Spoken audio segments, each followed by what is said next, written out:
ಕರ್ನಾಟಕ ವಿಕಲಚೇತನರ ಗೌರವಧನ ಕಾರ್ಯಕರ್ತರ ಸಂಘದ ವತಿಯಿಂದ ಕಳೆದ 8 ದಿವಸಗಳಿಂದ ಮಾನ್ಯ ಜಿಲ್ಲಾಧಿಕಾರಿಗಳ ಕಚೇರಿ ಮುಂದೆ ತಮ್ಮನ್ನ ಖಾಯಂ ಮಾಡಬೇಕು, ಇಲ್ಲ ಅಂತ ಹೇಳಿದ್ರೆ ಕನಿಷ್ಠ ವೇತನಕ್ಕೆ ಒಳಪಡಿಸಬೇಕಂತ ಹೇಳಿ ಏನು ಹೋರಾಟ ಮಾಡ್ತಾ ಇದ್ದಾರೆ. ಈ ಹೋರಾಟಕ್ಕೆ ಬಹುಜನ್ ಸಮಾಜ್ ಪಾರ್ಟಿ ಸಂಪೂರ್ಣವಾಗಿ ಬೆಂಬಲವನ್ನು ಕೊಡುತ್ತೆ. ಕಳೆದ ಚುನಾವಣೆಯ ಸಂದರ್ಭದಲ್ಲಿ ಮಾನ್ಯ ಇವತ್ತಿನ ಮುಖ್ಯಮಂತ್ರಿಗಳು, ಅವತ್ತಿನ ವಿರೋಧ ಪಕ್ಷದ ನಾಯಕರು ಸಿದ್ದರಾಮಯ್ಯನವರು, ನಾನು ಮುಖ್ಯಮಂತ್ರಿ ಆದರೆ ಕಾಂಗ್ರೆಸ್ ಅಧಿಕಾರಕ್ಕೆ ಬಂದರೆ ನಿಮ್ಮನ್ನ ಖಾಯಂ ಮಾಡ್ತೀನಿ ಅಂತೇಳಿ ಭರವಸೆ ಕೊಟ್ಟಿದ್ದಂಥ ಆ ವಿಚಾರವನ್ನು ಈಗ ತಾನೇ ಹೋರಾಟಗಾರರು ನನ್ನ ಗಮನಕ್ಕೆ ತಂದಿದ್ದಾರೆ. ಮಾನ್ಯ ಮುಖ್ಯಮಂತ್ರಿಗಳೇ, ನಾನು ನಿಮಗೆ ಆಗ್ರಹ ಮಾಡೋದೇನಂತಂದ್ರೆ, ಸಮಾಜದಲ್ಲಿ ಅತ್ಯಂತ ಕಟ್ಟಕಡೆಯ ವ್ಯಕ್ತಿಗಳಿದ್ದಾರೆ, ಅತ್ಯಂತ ದುರ್ಬಲ ವರ್ಗದವರಿದ್ದಾರೆ. ಅವರನ್ನ ಸರ್ಕಾರ ರಕ್ಷಣೆ ಮಾಡ್ತಕ್ಕಂಥದ್ದು ಮತ್ತು ಅವರಿಗೆ ನ್ಯಾಯಬದ್ಧವಾದಂಥ ಸಂವಿಧಾನಾತ್ಮಕ ಹಕ್ಕುಗಳನ್ನು ಒದಗಿಸ್ತಕ್ಕಂಥದ್ದು ಸರ್ಕಾರದ ಕರ್ತವ್ಯ ಅನ್ನೋಂಥದ್ದನ್ನ ನಾನು ನಿಮಗೆ ಜ್ಞಾಪಿಸ್ಲಿಕ್ಕೆ ಬಯಸ್ತೇನೆ. ನೀವು ಚುನಾವಣೆಗೆ ಮೊದಲೇ ಕೊಟ್ಟಿದ್ದಂಥ ಆಶ್ವಾಸನೆಯನ್ನ ಈಗ 2 ವರ್ಷಗಳಾಗಿದೆ ನಿಮ್ಮ ಸರ್ಕಾರ ಬಂದು, ಆದರೂ ಯಾಕೆ ಈಡೇರಿಸಿಲ್ಲ? ಅಂದ್ರೆ ಈ ರಾಜ್ಯದ ದುರ್ಬಲ ವರ್ಗದವರು ನಿಮಗೆ ಚುನಾವಣೆಯಲ್ಲಿ ಓಟ್ ಹಾಕ್ಲಿಕ್ಕೆ ಮಾತ್ರ ಬೇಕು, ಆದರೆ ಅವರ ಹಕ್ಕುಗಳನ್ನು ಕೇಳಲಿಕ್ಕೆ ಅವ್ರು ಬಂದಾಗ ಎಷ್ಟು ಅಮಾನವೀಯವಾಗಿ ಮೈಸೂರು ಜಿಲ್ಲಾಧಿಕಾರಿ ಕಚೇರಿ ಮುಂದೆ ನಡೆಸ್ಕೊಳ್ಳಲಾಗಿದೆ ಅಂತ ಹೇಳಿದ್ರೆ, ಅವ್ರನ್ನ ಶೌಚಾಲಯ ಬಳಸ್ಲಿಕ್ಕೆ ಬಿಟ್ಟಿಲ್ಲ, ಅವ್ರಿಗೆ ಕರೆಂಟನ್ನ ತೆಗೆದು ಇಲ್ಲಿಂದ ಓಡಿಸ್ತಕ್ಕಂಥ ಒಂದು ಹುನ್ನಾರವನ್ನು ಕೂಡ ಈ ಸರ್ಕಾರ ಮಾಡಿದೆ ಜಿಲ್ಲಾಡಳಿತ ಅಂತಂದ್ರೆ ಇದು ನಿಮ್ಮ ಸರ್ಕಾರಕ್ಕೆ ಕಳಂಕ ಬಂದಂಗೆ. ಮತ್ತೆ ನೀವು ಈ ಜಿಲ್ಲೆಯವರೇ ಆಗಿರೋದ್ರಿಂದ ಅತ್ಯಂತ ಮಾನವೀಯ ನೆಲೆಯಲ್ಲಿ ಈ ಹೋರಾಟಗಾರರ ಬೇಡಿಕೆ ಏನಿದೆ ಅದನ್ನ ಪರಿಗಣಿಸಬೇಕಾಗಿದೆ. ಮತ್ತೆ 17 ವರ್ಷಗಳಿಂದ ಅವರು ನಿರಂತರವಾಗಿ ಕಾರ್ಯನಿರ್ವಹಿಸಿದರೆ 8 ಗಂಟೆಗಳ ಕಾಲ. ಬಹುಶಃ ಅವರೇನಾದ್ರು ನ್ಯಾಯಾಂಗ ಹೋರಾಟಕ್ಕೆ ಹೋಗಿದ್ರೆ ಇಷ್ಟೊತ್ತಾಗಲೇ ಸುಪ್ರೀಂ ಕೋರ್ಟ್ ಇಂದನೋ ಹೈಕೋರ್ಟ್ ಇಂದನೋ ಆದೇಶ ಆಗಿರ್ತಿತ್ತು ಅಂತ ನಾನು ಭಾವಿಸ್ಕೋತೀನಿ.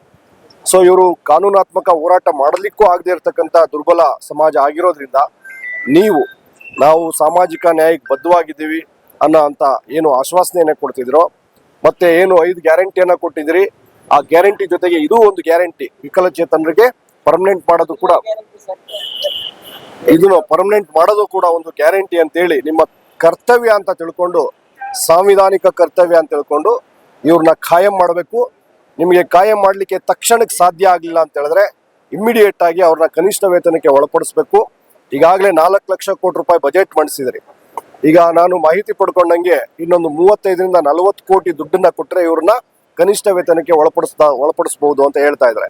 ಸೊ ಸಾಧ್ಯವಿರ್ತಕ್ಕಂಥ ಎಲ್ಲ ಮಾರ್ಗಗಳನ್ನ ಅನುಸರಿಸಿ ಆದಷ್ಟು ಬೇಗ ತುರ್ತಾಗಿ ನೀವು ಯಾವುದೇ ತೀರ್ಮಾನ ಮಾಡ್ಕೊಳ್ಳಿಕ್ಕೆ ಅಧಿವೇಶನನೇ ಬೇಕಾಗಿಲ್ಲ, ಕ್ಯಾಬಿನೆಟ್ ಮೀಟಿಂಗ್ ನಲ್ಲಿ ತೀರ್ಮಾನ ತಗೋಬಹುದು.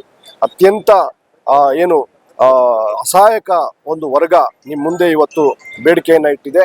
ದಯಮಾಡಿ ಇವರನ್ನ ಗೌರವಯುತವಾಗಿ ಇವರ ಮನವಿಯನ್ನ ಪರಿಗಣಿಸಿ ಮನವಿಯ ನೆಲೆಗಟ್ಟಿನಲ್ಲಿ ತಕ್ಷಣ ನೀವು ಇವ್ರನ್ನ ಖಾಯಂ ಮಾಡ್ಬೇಕಂತೇಳಿ ಬಹುಜನ್ ಸಮಾಜ್ ಪಾರ್ಟಿ ಒತ್ತಾಯ ಮಾಡುತ್ತೆ, ಆಗ್ರಹ ಮಾಡುತ್ತೆ.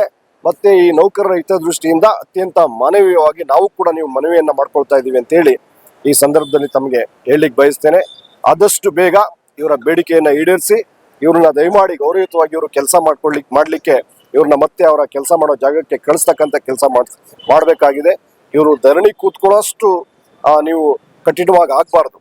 ನಿಜವಾಗ್ಲೂ ನನಗೆ ವೈಯಕ್ತಿಕವಾಗಿ ಅತ್ಯಂತ ದುಃಖ ತರ್ತಕ್ಕಂಥ ಸಂಗತಿ, ಈ ವ್ಯಕ್ತಿಗಳು ಬಂದು ಧರಣಿ ಕೂತಿರ್ತಕ್ಕಂಥದ್ದು ನಿಮಗೆ ಶೋಭೆ ತರ್ತಕ್ಕಂಥ ವಿಚಾರ ಅಲ್ಲ. ಇದು ಖಂಡಿತವಾಗ್ಲೂ ಈ ಸರ್ಕಾರಕ್ಕೆ ಮತ್ತು ತಮಗೆ ಅಪಮಾನಕರವಾದಂಥ ವಿಚಾರ ಅಂತ ನಾನು ಹೇಳಲಿಕ್ಕೆ ಬಯಸ್ತೇನೆ.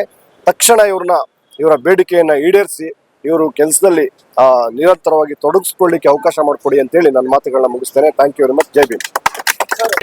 ಸರ್, ಸರ್ಕಾರ ಮುಂದಿನ ದಿನಗಳಲ್ಲಿ ಇವರ ಈ ಬೇಡಿಕೆಗಳಿಗೆ ಈಡೇರಲಿಲ್ಲ ಅಂದ್ರೆ ನಿಮ್ಮ ಸಂಘಟನೆ ಅವ್ರಿಗೆ ಬೆಂಬಲವನ್ನು ಸೂಚಿಸ್ತೀರಾ ಸರ್? ನಾನಾಗ್ಲೇ ಹೇಳಿದೆ, ಬಹುಜನ್ ಸಮಾಜ್ ಪಾರ್ಟಿ ಈ ಹೋರಾಟಕ್ಕೆ ಸಂಪೂರ್ಣ ಬೆಂಬಲವನ್ನು ಕೊಡುತ್ತೆ. ನಾನು ಮುಖ್ಯಮಂತ್ರಿಗಳಿಗೆ ಮತ್ತು ಮುಖ್ಯ ಕಾರ್ಯದರ್ಶಿಗಳಿಗೆ ಹಾಗೂ ಮಹಿಳಾ ಮತ್ತು ಮಕ್ಕಳ ಕಲ್ಯಾಣ ಇಲಾಖೆಯ ಮಂತ್ರಿಗಳಿಗೆ ಪಕ್ಷದ ವತಿಯಿಂದ ನಾನು ಆಗ್ರಹ ಪೂರ್ವಕವಾದಂತ ಒಂದು ಪತ್ರವನ್ನು ಬರೀತೇನೆ. ಸೊ ಒಂದು ವೇಳೆ ಅದಕ್ಕೆ ಸ್ಪಂದಿಸಲಿಲ್ಲ ಅಂದ್ರೆ ನಿಮ್ಗಳ ಜೊತೆ ನಮ್ಮ ಪಕ್ಷ ನಿರಂತರವಾಗಿ ಹೋರಾಟದಲ್ಲಿ ಭಾಗವಹಿಸುತ್ತೆ. ಸರ್, ಮೂಲಭೂತ ಸೌಕರ್ಯಗಳನ್ನ ಒದಗಿಸಬೇಕಾದಂತ ಜಿಲ್ಲಾಧಿಕಾರಿಗಳು ಇವತ್ತು ಕುಡಿಯೋ ನೀರಿಲ್ಲ, ಮತ್ತೆ ಒಂದು ಆಂಬುಲೆನ್ಸ್ ವ್ಯವಸ್ಥೆ ಇಲ್ಲ, ಮತ್ತೆ ರಾತ್ರಿ ಮಲಗೋಕ್ ಹೋದಂತ ಹೆಣ್ಮಕ್ಳುಗಳಿಗೆ 3-4 ದಿವಸದಿಂದ ಬಾತ್ರೂಮ್ ಬೀಗ ಹಾಕಿಸ್ತಾ ಇದ್ದಾರೆ, ಮತ್ತೆ ಈಚೆ ಕಡೆ ಮಲಗಿಸ್ತಾ ಇದ್ದಾರೆ, ಮತ್ತೆ ಒಂದ್ ದಿವಸ ಕರೆಂಟ್ ಕಟ್ ಮಾಡಿದ್ದಾರೆ. ತಾವೇನಾದ್ರು ಜಿಲ್ಲಾಧಿಕಾರಿಗಳ ಜೊತೆ ಮಾತಾಡಕ್ಕಾಗುತ್ತೆ ಸರ್? ಈಗ ಮಾತಾಡ್ತೀವಿ. ಅತ್ಯಂತ ಅಮಾನವೀಯವಾದಂತ ನಡವಳಿಕೆ ಇದು. ಇವ್ರು ಯಾರು ರಾತ್ರಿ ಕೂಡ ಅದೇ ಕೆಲಸ ಮಾಡಿದ್ದಾರೆ. ಪಾಕಿಸ್ತಾನದ ಪ್ರಜೆಗಳಲ್ಲ, ಇವರೆಲ್ಲ ಈ ದೇಶದ ಪ್ರಜೆಗಳೇ. ಈ ದೇಶದ ಸಂವಿಧಾನ ಇವ್ರಿಗೆ ಎಲ್ಲಾ ಹಕ್ಕು ಅಧಿಕಾರಗಳನ್ನ, ಹೋರಾಟ ಮಾಡ್ತಕ್ಕಂಥ ಹಕ್ಕು ಅಧಿಕಾರಗಳನ್ನು ಕೂಡ ಭಾರತದ ಸಂವಿಧಾನ ಕೊಟ್ಟಿದೆ. ಹೋರಾಟ ಮಾಡ್ತಕ್ಕಂಥವ್ರಿಗೆ ಅವ್ರಿಗೆ ಸವಲತ್ತುಗಳನ್ನ ಒದಗಿಸೋದು, ಕನಿಷ್ಠ ರಕ್ಷಣೆಯನ್ನ ಕೊಡ್ತಕ್ಕಂಥದ್ದು, ಅವರ ಮೂಲಭೂತ ಸೌಕರ್ಯವನ್ನ ಒದಗಿಸ್ತಕ್ಕಂಥದ್ದು ಕೂಡ ಸರ್ಕಾರದ ಜವಾಬ್ದಾರಿ. ಮಾನ್ಯ ಜಿಲ್ಲಾಧಿಕಾರಿಯವರು ಅತ್ಯಂತ ಮಾನವೀಯತೆಯಿಂದ ಇವ್ರ ಜೊತೆ ವರ್ತಿಸ್ಬೇಕು, ಅಮಾನವೀಯವಾಗಿ ನಡ್ಕೊಬಾರ್ದು. ಯಾಕೆಂದ್ರೆ ನೀವು ಪ್ರಾಣಿಗಳಲ್ಲ, ಖಂಡಿತ ನೀವು ಮನುಷ್ಯರು ಅಂತ ನಾವು ಭಾವಿಸ್ಕೊಂಡಿದ್ದೀವಿ. ನಿಮಗೂ ಕೂಡ ಮನುಷ್ಯತ್ವ ಇದೆ ಅಂತ ನಾನು ಅನ್ಕೊಂಡಿದ್ದೀನಿ. ಇಡೀ ಜಿಲ್ಲಾಡಳಿತ ಇವ್ರ ಜೊತೆ ಮಾನವೀಯವಾಗಿ ವರ್ತಿಸ್ಬೇಕಂತೇಳಿ ನಾನು ಆಗ್ರಹ ಮಾಡ್ತೀನಿ. ಸರ್, ಮುಂದಿನ ದಿನಗಳಲ್ಲಿ ನಿಮ್ಮ ಪಕ್ಷ ಇವ್ರ ಜೊತೆ ಸದಾ ಇರುತ್ತೆ. ಖಂಡಿತವಾಗ್ಲೂ ಬಹುಜನ್ ಸಮಾಜ್ ಪಾರ್ಟಿ ನಿಮ್ಮ ಹೋರಾಟಕ್ಕೆ ಸಂಪೂರ್ಣವಾಗಿ ಬೆಂಬಲ ಕೊಡುತ್ತೆ. ನಾನು ಕೂಡ ಭಾಗವಹಿಸ್ತೀನಿ. Thank you sir.